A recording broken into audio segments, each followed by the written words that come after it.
Chers amis, bonjour. Parashat Tzav. Cette semaine est particulière puisque le jeûne d'Esther a lieu jeudi. Il est reporté. Et donc c'est en même temps Shabbat Zachor, le Shabbat pour lequel on doit se rappeler d'effacer la mémoire d'Amalek. Et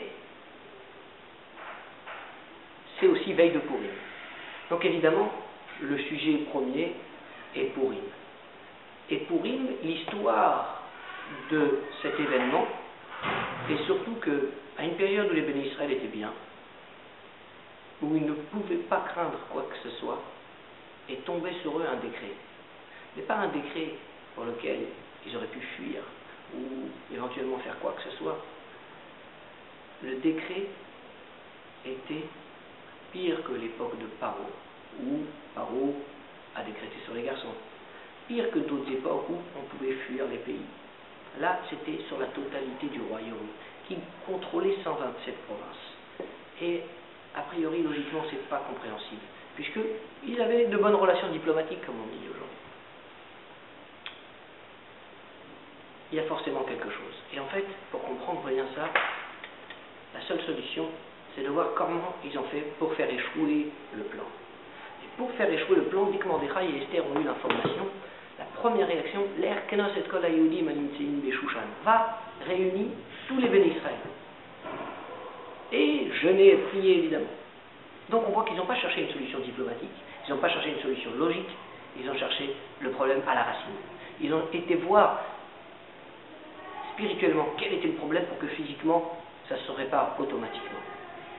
Et c'est ce qu'ils ont fait, puisque même Esther, au lieu de se préparer, de s'embellir, elle a décidé, avec elle et ses servantes, de jeûner aussi, de participer à cet effort et de faire en sorte que spirituellement le problème soit réglé pour que matériellement tout disparaisse.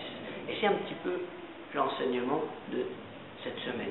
On doit bien comprendre que finalement, Purim, c'est une des rares mitzvot qui restera même après Mashiach. Parce qu'on a été capable d'aller dans le fond. Parce qu'on a été capable de régler le problème à la base. Il y a évidemment plusieurs autres raisons, mais voilà un point très important. Dans nos vies au quotidien, on a souvent des coups durs, des petits problèmes.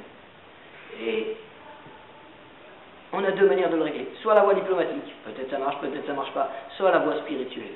Aller voir la racine du problème, pourquoi on en est arrivé là, et faire en sorte que par la prière, par les mitzvot, la pratique, les petits détails qu'on va rajouter en plus, on va faire en sorte que le problème va disparaître spirituellement, et donc automatiquement, matériellement, il disparaîtra exactement comme c'est arrivé à Purim, c'est-à-dire que quand Mordechai et Esther ont réussi à obtenir dans le ciel que le problème soit effacé, alors il a été automatiquement réglé. On voit que aucune formalité particulière, par le fait que Haman a été exécuté sur un coup de tête par le roi Achashverosh. Alors, à nous de comprendre que c'est pareil. Quand on est face à des problèmes, allons chercher à la racine.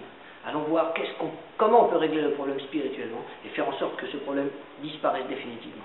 Alors Dieu fasse qu'on puisse être capable de remonter à la source et de faire en sorte que par nos petites actions ici en bas, on puisse déclencher dans le ciel toutes les brachot pour effacer les xérotes, les mauvais décrets, et que finalement, à partir de maintenant, on n'entende que d'excellentes nouvelles, des nouvelles matérielles et spirituelles, et qu'on puisse réellement faire venir Mashiach Tzidkenu par la spiritualité, et faire en sorte que matériellement ça se propage aussi, reconstruire le troisième Beth Amikdash, Shabbat Shalom.